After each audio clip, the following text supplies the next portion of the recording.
бүгдээрээ дөрөвдүгээр бүлэгт ороод бид хамгийн түрүүнд юу харсан бэ гэхээр дуудагдсан хүмүүсийн хувьд дуудлагандаа зүү зохистой яваарай гэсэн байна тийм үү? Зүү зохистой явах хамгийн ихнийх нь юу байлаа? Сүнсний нэгдлийг хадгалаарай гэсэн тийм үү? Бид сүнсээр нэгдсэн хүмүүс учраас ийм нэгдлээ явах ёстой шүү. Чулан дотор харгал, хуваагдал, талцал гэж болохгүй шүү. Хоёр дахь нь байлаа. Бид хоёр эзний өдөр дамжин харсан Христийн биеийг байгуулах ёстой маа гэсэн тийм үү? Чуулганы өдөр дэгчнэрийн үүрэг нь, итгэгчнэрийн үүрэг нь юу байлаа тийм үү тест? Бид ариун хүмүүсийг үйлчлэлийн ажилд бэлтгэж Христийн биеийг байгуулах юм аа. Өдөр дэгчнэр нь яах дуртай? Бэлтгэх дуртай. Ариун хүмүүс бэлтгэгдэх дуртай. Тус тусынхаа бэлгийн дагуу үйлчлснээр Христийн биеийг байгуулах юм аа гэсэн. Харин өнөөдрийн хэсэг буюу 17-оос 24 хэсэг дээр хуучин хүнээ тайлчин хүнийг өмсөх талаар буюу их өмнөх хоёр нь чуулган руу хандсан мессеж байсан бол өнөөдрийн мессеж бол хувь итгэгч рүү хандсан мессеж гэсэн утгатай юм байна. Өнөөдөр хувь хүн тус бүр итгэлийн хүн болсон хүний хувьд хужиг хүнээ тайлж шинэ хүнээ өмсөх юм байна. Өөрөөр хэлбэл энэ юу гэсэн үг вэ гэхээр Христ гэсэн хүний хувьд өөрчлөгдөх ёстой шүү гэсэн мессеж юм байна. Яг ёстой мессеж юм. Өөрчлөгдөх ёстой шүү гэсэн мессеж юм байна.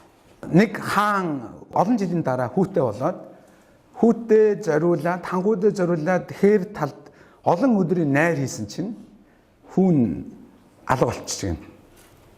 Тэгээд хаан бүх албадаа цуглуулсан хүүгээ хайсан ч олоогүй буцаад нийслэлдээ ирээд хайсан ч хүүгээ олоогүй. Олон жилийн турш тарсалтгүй хайж явж жагаад нэг өдөр гудамд яг хаантай адилхан царайтай өсвөр насны хүү болсон байна. Нэг төшмөл. Тэгээд хаан дээр авчирхад хаан ч гэсэн хараад, хүү ч гэсэн хараад аав хүү хоёр гэдгээ мэдсэн байна. Тавчунд юу болчихсон байсан гэсэн үг үү? Гудамд гуйлгачин болчихсон байсан гэсэн үг. Харин хаан хүүгээ гэдгийг мэдээд тэр хүний яаж байгаа хувцсыг нь солиод хан хүүгийн цолыг дахин өгөн ордонд амьдруулж байгаа. Гэхдээ тэр хүү хэдийгээр хан хүү мөн байсан ч буцаад хан хүү болсон ч хааны ордонд амьдарч байгаа ч яг гудамжны хэм маягаар амьдраад байсан. Ойлгож байна уу?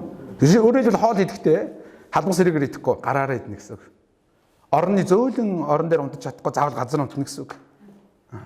Хувц сүнээ заван болохыг тооцохгүй ордон дотор наашаа цаашаа гүүн гэсэн үг. Болно гүйж болохгүй шүү дээ тийм хаан нэрд. Энэ мэтчлэн алдаа гарах учраас засаж, залруулж, сайжруулж өгөх хэрэгтэй болно гэсэн үг. Ойлгож байна тийм үстэй. Яг л энэ түүхийн адилаар бид Христэд итгэж Бурхны хүү охин болсон бол яг гудамжны амьдралын хэм маягаа тайлах ёстой маа гэсэн юм аа. Хуучин хүнээ тайлаад шинэ хүнийг өмс гэдэг юм аа. Хуучин гудамжны амьдралын хэм маягаа хаяад Бурхны хүү охины хувьд хэрхэн амьдрах ёстой тэр амьдралаар амьдраарай гэсэн утгатай юм аа. Энэ нь Бурхны хүү охин болохын тулд ийм зүйл хийгээрэй гэсэн утга биш. Харин хүү болсон хүний хувьд ингэж зохистой амьдраарай гэсэн утга юм байна шүү. Хажууд нүндээ хуучин хүнээ тайлаарай гэдэг гэж.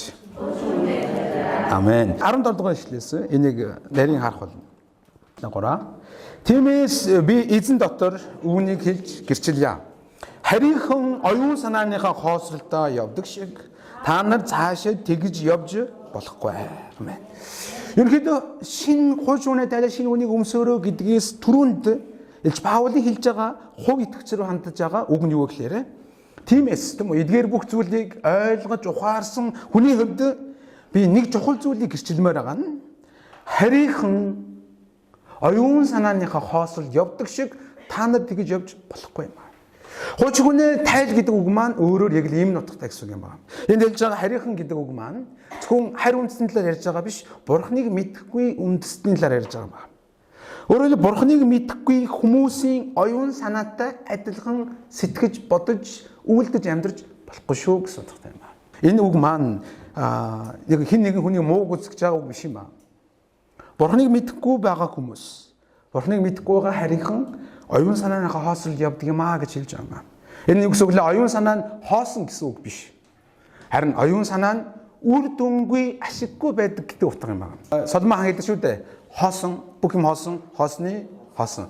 Бахгүй гэсэн үг биш шүү дээ. Утга учиргүй байна, үр дүнгүй байна гэсэн санаа. зарим хүмүүс асууж магадгүй юу яриад байгаа юм бэ? Энд чинь хүн чинь амар ухаантай шүү дээ. Оюун санаа нь байгаа учраас амьтнаас ялгарч байгаа шүү дээ гэдэг маягаар ойлгох байх. Гэхдээ яагаад хоосон гэж байгааг Илч Паул 18, 19 дэх ишлэлдэр 3 янзаар илэрхийлж өгсөн байна. Товчхондоо нэг харах юм бол 18-аас хардаа тэд эдний оюун бодолтой харанхуй болж нэгдүгээрх нь доогоор нь зураад нэг гэж бичвэл сайн байна. Дутуу мэдлэг ба зүрхнийхээ хатуугаас болж Бурхны амнаас хөндөрсөн гэдэг дээр 2 гэж бичвэл зүгээр байна. 19-т тэд ухаанаа алдаж өсөн бүрийн бузар булай шунхаар өгүүлдэхийн тулд тачаангүй байдал өөрсдөө тушаасан. Энэ 3 дахь юм байна. Харийнхан оюун санааны хоосолд явдаг буюу үл итгэгч хүмүүс нэг оюун санаа нь хоосон юм аа гэдгийг Илч Паул 3 үгээр илэрхийлжээ гэж байна. Эхнийх нь юу байлаа? Ухаан бодолдоо харанхуй. Хоёрдугаарх нь Бурхны амнаас хөндөрсөн. Гуравдугаарх нь гачаалд өөрсдийгөө тушаасан юм аа гэж хэлж байна. Нэг үчлэн тайлбарлая. 10 дэшлэгтээ дид оюун бодолдоо харанхуй болжээ гэж хэлж байна. Энэ нь юу гэсэн үг вэ гэхээр оюун бодол байгаа гэрнэ. Оюун бодол нь ямар байна гэсэн үг байна вэ?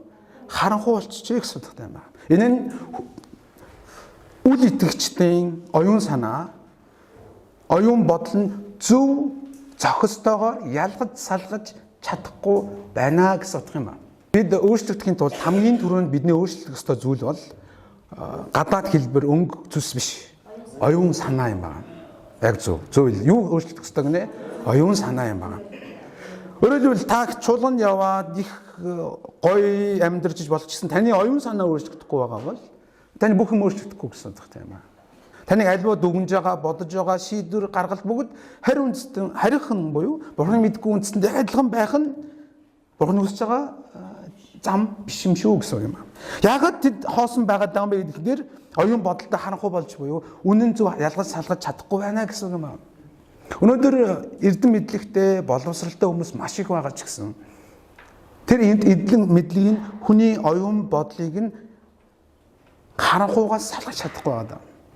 Бид жишээ авах юм бол энгийн жишээ авъя л да. Бурхан эрэгтэй эмэгтэй хоёр хүмүүсэд бүтээсэн байхад тэгэхээр нэг бичлэг үзсэн бол эхэндээ нэг хүүс сонголтын дээр эрэгтэй эмэгтэй байсан. Олон жилийн дараа хүүс сонголт харсан чинь бүр амар их болцсон байгаа. Оюун бодолтой харанхуй байгаагийн шинж нь энэ юм байгаа юм байхгүй. Бид сая олимпийн нээлтээс ахуулаад ямар их шүмжлэлтэй хандж байгаа мэдж байгаа шүү дээ. Энэ мэтлэн зөндөө олон жишээнүүдийг дурдж байна. Ухаантай юм шиг харагдаж байгаа боловч оюун бодол нь харанхуй учраас яг юу нь үнэн, юу нь худал, юу нь зөв, юу нь буруу гэдгийг үнэн зөв ялгаж чадахгүй байна юм байна. Тиймээс тийм оюун санааны хоосолд яваа хүнийг дагаж бодож сэтгэж болохгүй шүү юм аа. Хоёрдугаар нь тэд дутуу мэдлэг болон зүрхний харанхуйгаас болж Бурхны амнаас хөндөрчээ юм аа. Ухаан бодол нь харанхуйгийн дээр хоёрдугаар нь тэд дутуу мэдлэг зүрхний хатуугаас болоод Бурханаас өгөх гэж байгаа амнаас холдсон юм аа гэсэн үг юм аа. Яг хүмүүст мэдлэг байгаа. Гэхдээ ямар байна гэсэн үг вэ? Дутуу байна гэсэн юм байна. Хүмүүс яг үндэ Бурхан байгааг мэдж байгаа. Гэхдээ хэд байгааг нь мэдэхгүй байгаа. Хүмүүс үхээд бүх юм дуусахгүй гэдгийг бол мэдж байгаа. Гэхдээ юу байгааг нь мэдэхгүй байгаа. Би энэ дэлхий дээр утга учиртай төрсөн хүндээ гэдгээ мэдж байгаа ч яг хаанаас ирээд хаашаа явдгаа мэдэхгүй байгаа. Энэ нь юу гэсэн үг гэхээр хүн дутуу мэдлэгтэй байна юм аа. Харин Илч Паулаар дамжуулан олон сайн мэдээ, олон давтамжтайгаар хүрж байгаа ч гэсэн тэдний зүрх нь ямар байгаа учраас хатуу байгаа учраас тиймгүй Бурханыг өгөх гэж байгаа амнаас тэд хөндөрсөн юм аа гэж хэлж байна. Яг үндэ жоохон энэ хатуу үг ч гэсэн амьд өгтлүүд явж гинэ гэж хараарай гэсэн санаж байгаа тийм үү? Амьд өгтлүүд юм аа. Махбодын хувьд амьд байгаач. Оюун санааны хувьд амьд байгаач, сүнсний хувьд нь үхмэл байгаамаа юм аа. Бурхан өөрөө амь учраас Бурхандаа залгадаж чадахгүй байгаа байдал нь амнаас хүндэрсэн байдал юм аа. Та үл итгэж хүмүүстэй бүр харийнхантай зөндөө олон удаа ярьж үзэжсэн байлгүй. Тэдэнд ойлгуулах гэж зөндөө оролцож исэн баг. Яг зарим нэг хүмүүс тас шиг хайчдаг баг. Над чиг төрлийн хүмүүс ойлгуулах гэж амар оролддог байхгүй ингээд битгэлцээ. На ийм учиртай, энэ ийм учиртай. Яг үндэ хичнээн би үг яриагаараа логикоор дийлсэн ч зүрх нь хатан хүн ямар ч нэмэргүй байдаг. Тэр хүн юу ч хэлдэг гэхээр тийм л юм багац. Чи өөрийнхөө би өөрийнхөө гин. Тэг яах вэ? Хоёр хооронд тийм л үг сонсохын хооронд заримдаа мэтгэлцэх шаардлагагүй байдаг. Тэнд амнаас хүндэрсэн маа гэж хэлж байна. За. Энэ хоёр дахь нь хэлсэн шүү. Гурав дахь нь 10 эшлэгийг бүгд хамт уншаад байгаа юм. 3. Тэд оюун ухаанаа алдаж зүсэн бүрийн бузар булайг шунхааран үлдэхийн тулд тачаангуй байдалд өөрсдийгөө тушаажээ. Амен. Гурав дахь нь үл итгэгчнэрд байдаг шинж нь юу гэхээр тачаангуй байдалд өөрсдийгөө тушаажээ гэж хэлж байна. Дагалдах тачаангуй байдалд өөрсдийгөө тушаасан. Энэ ташаангуй байдал гэдэг маань махбодын дур хүслээ сул тавьсан гэсэн утгатай байна. Ташаангуй байдал өөрийн тушаасан махбодын дур хүсэл өөрсдийгөө сул тавьсан юм а гэсэн санаагаар ойлгож байна. Үүнд 19 эшлэг харах юм бол тэд ухаанаа алдаж гэж хэлж байгаа. Уул нь бурхан хүний бүтээхтэй хүн дотор юу өгсөн бэлээ? Ухааныг өгсөн байгаа юм. Бид нар энд хэлж байгаа ухаангүй гэдэг үг ерөөсөө байхгүй шүү. Оюун ухаан хоосон гэсэн үг байгаа. Оюун ухаан бас харанхуй гэсэн үг байгаа. Оюун ухаан дутуу мэдлэгтэй байна гэсэн үг байгаа. Энэ дээр бас оюун ухаанаа алджээ гэж хэлж байгаа. Үл итгэж хүмүүс оюун ухаанаа алджээ буюу яг үнэндээ юу нь буруу гэдэг мэддэг. За эхнэрээсээ гадуур явж болохгүй дээ. Нөхрөөсөө гадуур харилцаад байж болохгүй дээ гэдгийг мэддэг. Гэхдээ тэр яадаг вэ гэхээр шунхааран үлдэхийн тулд тачаангуй хүсэлд өөрсдөө тушаадаг. Завхралын дур хүслийг сул тавьдаг гэсэн үг. Улс орныхон ирээдүг хулгайлж болохгүй дээ гэдэг бүгд мэддэг. Гэхдээ тэд шунхааран үлдэхийн тулд тачаангуй хүсэлд тэр юмыг олж авах гэсэн хүсэлд өөрсдийгөө тушаадаг. Хавилгал өгж болохгүй дээ гэдгийг хүн болгон мэдж байгаа. Бас тиймхүү тушаадаг юм. Ингээд зөндөө олон жишээ дурдж болно шүү дээ. Та бүгд эргэн тойронд байгаа хүмүүс. Өөрөөр ухаанаа алдаж зүсэн бүрийн бузар булайг үлдэхийн тулд. Тэгэхээр хэлж байсанчлаа нэг юм тоглоом байдаг шүү дээ юм уу? Ингээд хойш нь татж жагаад ингээд тавихлаар машин ингээд урагшаа авдаг шиг. Хүн зүгээр сул тавьбал бузар булайг үлдэнэ гэсэн үг. Бурханаас өгсөн оюун ухаан байгаа ч тэр ухаан аль хэдийн алдсан юм аа. Ийм учраас харийнхан оюун санааныхаа юунд явдаг гэж хэлээд байгаа юм. Хоосролд явдаг гэж хэлээд байгаа. Тэгмээс энэ хүмүүстэй адилхан байж та нар болохгүй шүү гэж хэлээд байгаа. Тэгэхээр бид хамгийн өрөөнд оюун санаагаа өөрчлөх нь ямар чухал юм бэ? Зарим хүмүүс ойлгох хэцүү байгаа бол тавчхандаа үл итгэгчдийн адил бодож сэтгэж үлдэж болохгүй шүү гэсэн утгатай юм аа. Тиймээс санаас нэг асуулт асуух гэдэг юм. Та хэр үл итгэж найз нөхөд хамаатан саднаасаа өөр байна вэ юм аа. Та тэдрээс хэр өөрөөр бодож сэтгэж үлдэж чадаж байна вэ юм аа. Библи Тимотеомд хэлэхдээ бурханлаг амьдрахыг хүсэж байгаа хүн бүр хавчигдах ёстой гэж хэлдэг. Учир нь 10 хүн нь өөр нэг юм бодож байхад та ганцаараа өөр зүйл бодвол тэр хүмүүс таныг хавчих болно, буруудах болно. Хүн тав тухтай орчноос буухыг хүсдэггүй тийм биз дээ. Та өмнө нь ундаг дугуй галхаж явж байгаа ундаг дугуй унвал алхахыг хүсэхгүй байж магадгүй. Ундаг дугуй унжгаад моцикл унвал ундаг дугуй унахыг хүсэхгүй. Моцикл унжгаад гайгүй машин унах юм бол моциклоо болон тийм биз дээ. Өөрөлдөл та гэрт байж байгаад байшинд орж апартад орсныхаа дараа орон сууцд ороод бас буцахыг хүсэхгүй байх бол. Үл итгэж гэж ярьж байгаа үнэхээр уучлаарай. Гэхдээ Библиэлд харийнхан гэж хэлсэн. Үл итгэж хүмүүстэй хамт байх үед байсан амьдралын хэм маягтай нь илүү доод түвшний тав тухгүй мэдрэмж танд өгж явах хэрэгтэй юм байна. Тэгж Паул яг тэгж харсан юм байна. Тэд оюун санаагаа хоосролд явж байгаа. Тийм учраас би буцаад оюун санаагаа хоосролд ямаргүй байна юм аа. Илүү би өөр зүйлийг хүсэж байна юм аа. Тийм хүмүүс агаасаа яриж байна. Тийгүү үргэлжлүүлээд 24 дэшлэлдэр 20 21-р эшлэлийг хамт уншаад хий. 3. Харин та нар ийм замаар Христийг сураагүй. Үнэн Есүс байдагчлан та нарт үнэхээр түүгээр сонсож, түүгээр сургагдсан юм бол амен. Тэр үгтэй. Харин та нар ийм замаар Христийг сураагүй маа. Өөрөөр Христ бидний амьдрал дээр ийм замаар ирээгүй гэсэн утгатай юм аа. Бид оюухан наалдаж эсвэл Бурхны амнаас хүндийж тачаангүй хүсэл өөрсдөө тушааж Христийг сураагүй маа юм аа. Христгэл ийм хайдар хүний амьдрал ирдэггүй юм аа. Хэрвээ Христэд итгэхэд улам их тачаангүй хүсэл өөрсдөө тушаагаад байгаа бол тэр хүн буруу удаа гэсэн утгатай юм аа. Христ гэсэн хэрнээ улам илүүгээ юм бодохгүй, оюун санааны юм боддгоо нэг юм зөвхөн толгой малгай өмсөхийн тулд заягдсан юм шиг амьдарч байгаа бол тэр хүн буруу яваад байна гэсэн утгатай юм. Өмнөс ойлгож байна шүү дээ тийм үү? Тэр зам Христ ураагүй маа. Тэгэхдээ энэ дэр гоё 21-р эшлэлдэр үнэн Есүст байдагчлан та нар түүнээс сонсож түүнийг сурсан юм бол. Энэ дэр хоосны эсрэг үг гарч ирж байна. Оюун санааны хоосны эсрэг үг нь юу гэхээр үнэн юм аа. Юу гинэ? Үнэн. Үнэн байхгүй байгаа байдлыг оюун санааны юу гэж хэлэх вэ? Хоосрал гэж хэлж байна гэсэн утгатай юм аа. Бидний мартаар энэ үгийг чэйжлэх зүгээр шүү.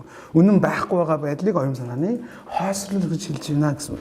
Үнэн Есүст байгаачлан үнэн болсон Есүсийг сонсож түүнээс сургагдсан юм бол тавчхан дээр бол үнэнийг ойлгосон юм бол үнэн болсон Есүсийг сурж мэдсэн юм бол та нар ингэж амьдраарай. 22 дугаар эшлэл 3. Амьдралын чинь урдын хэм маяг хамаарах залимхийн дачаангүй дагуу ялзарж буй хуучин хүнээ тайлж. За эхнийх нь 23 24 дээр хоёрт нь гарч байна. Урдын хэм маягт хамаарч байгаа.